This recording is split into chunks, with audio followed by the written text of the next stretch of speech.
തിരുവനന്തപുരത്തും ആലപ്പുഴയിലും അമ്മത്തൊട്ടിലിൽ 3 അതിഥികൾ കൂടിയെത്തി. 3 പെൺകുട്ടികൾ. തിരുവനന്തപുരത്തെ കുഞ്ഞുങ്ങൾക്ക് അഹിംസ അക്ഷര എന്നാണ് പേര്. ആലപ്പുഴയിലെ 20 ദിവസം പ്രായമുള്ള കുഞ്ഞിന് വീണ എന്ന പേരുമിട്ടു. ശിശുക്ഷേമ സമിതി സ്ഥാപിച്ചിട്ടുള്ള അമ്മത്തൊട്ടിൽ മുഖാന്തരം ഇന്നലെ വൈകുന്നേരം 8 മണി മുതൽ വെളുപ്പിന് 3:30 മണി വരെ സമയത്തിനുള്ളിൽ 3 കുട്ടികളാണ് അമ്മത്തൊട്ടിൽ മുഖാന്തരം ശിശുക്ഷേമ സമിതിയുടെ പരിചരണയിലേക്ക് എത്തിച്ചേർന്നിട്ടുള്ളത്. 3 പെൺകുട്ടികളാണ്. തിരുവനന്തപുരത്ത് ഇന്നലെ വൈകുന്നേരം രാത്രി 8:35 ഏകദേശം 6 ദിവസം പ്രായമുള്ള കുട്ടി എത്തിച്ചേർന്നു. തിരുവനന്തപുരത്ത് നിന്ന് ഷെബീദ് റാവുത്തർ വിവരങ്ങളുമായി ചേരുന്നു. വിശദാംശങ്ങൾ ഷെബീദ്.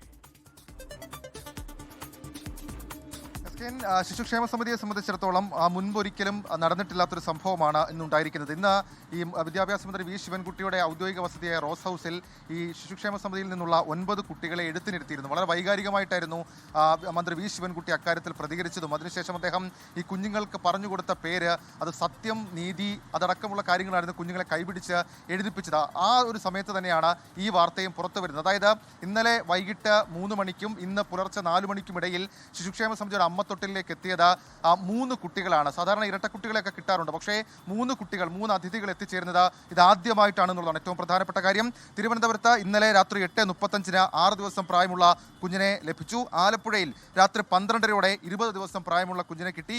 തിരുവനന്തപുരത്ത് ഇന്ന് വീണ്ടും പുലർച്ചെ 3:30 2 ആഴ്ച പ്രായമുള്ള ഒരു കുഞ്ഞിനെയും കിട്ടിയിട്ടുണ്ട്. അങ്ങനെയാണ് 3 കുഞ്ഞുങ്ങളുടെ വിവരം. ഈ വർഷം ഇതുവരെ 23 കുട്ടികളെ ശിശുക്ഷേമ സമിതിയുടെ അമ്മത്തൊട്ടിലിൽ അതിഥികളായി കിട്ടിയിട്ടുണ്ട്. ഇതിൽ ഈ 3 കുട്ടികൾക്കും ശിശുക്ഷേമ സമിതി ഇന്നത്തെ ദിവസത്തിന്റെ പ്രത്യേകത അനുസരിച്ച് പേരിട്ടു. വിദ്യാരംഭമാണ്. അതുകൊണ്ട് തന്നെ ആലപ്പുഴയിൽ കിട്ടിയ ഒരു കുട്ടിക്ക് പേര് വീണ എന്നും തിരുവനന്തപുരത്ത് കിട്ടിയ ഒരു കുട്ടിയുടെ പേര് അക്ഷര എന്നുമാണ് ഇട്ടിരിക്കുന്നത്. മറ്റേത് ഇന്ന് ഗാന്ധി ജയന്തിയാണ്. സ്വാഭാവികമായും അഹിംസ എന്ന തിരുവനന്തപുരത്തെ 2ാമത്തെ കുട്ടിക്കും പേരിട്ടു. ഇക്കാര്യം ഔദ്യോഗികമായി ശിശുക്ഷേമ സമിതി അറിയിക്കുകയും ചെയ്തിട്ടുണ്ട്. SKN.